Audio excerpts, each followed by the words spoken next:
Donald Trump has proven one thing: fear controls all. But not just fear, hatred. Not just hatred, most important, charisma.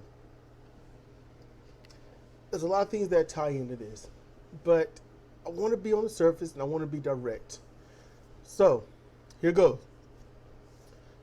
Right now, Bernie Sanders, he's leading. Popular, all of that stuff. And they're trying the whole, how you going to pay for it, how you going to pay for it. They're trying that. And he's come up with some comprehensive ways. Honestly, for me, I would bring up how much does it take to actually run the military and pay everyone in the military $25 an hour. And then whatever's left, I would add, I'd say $1 billion to that.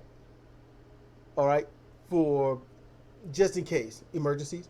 And then the rest, that would go for everything else. That would pay, literally, that would pay off everything. We could all sit pretty for probably 50, 60, 80 years without having to worry about anything. That's how much money has been pumped into the military, into these wars, and the people of the military don't even get anything.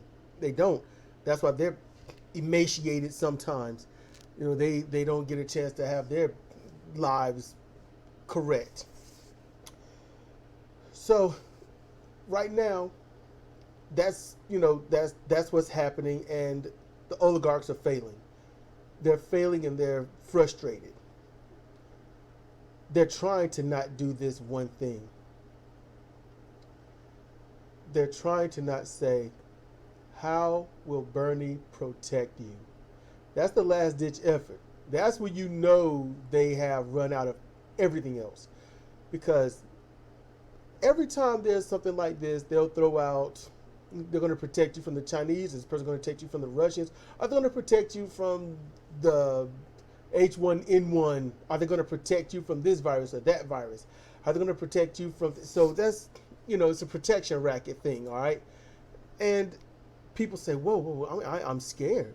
I have to vote for the other one because while the other person has good policies and a lot of things that they're saying are great, not one time did they say how they're going to protect me. And no one thinks, wait a minute, why do I need protection? And I used to go over this when I first started. I was like, what's the dinghy brigade going to come over here from the Middle East? They're all going to come in their dinghies across the Atlantic and then attack us, in forms of 6 and 12 in a raft. It don't work that way. They don't work that way. No one works that way.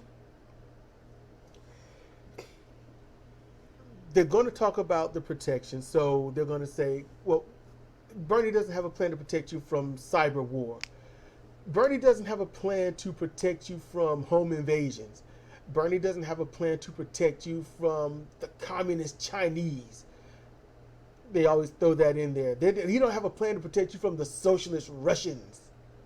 He doesn't have a plan to protect you from the immigrants coming here taking your jobs. When the truth is the immigrants come in here and start their own jobs or join a family of other immigrants that's already started up. They don't take our jobs. Our jobs are shipped overseas. And then we're told to blame those that are coming here starting their own stuff. So that's, in short, what's going to happen. Eventually they're going to throw out the can you be protected and all this other stuff. The charisma I'll do in a different video because I think that's also important when it comes to this. And it's something that Bo the fifth column touched on when it comes to who you get behind. So, that's going to do it. But make sure you think about that. When it happens, it's going to be when can this person protect you? Can Bernie protect you? Can he protect you? I'm waiting on it. It's kind of a conspiracy, yeah, but it's the one that keeps coming around. This has been Cedric Kennedy for Comparative Reasoning. Thank you for listening.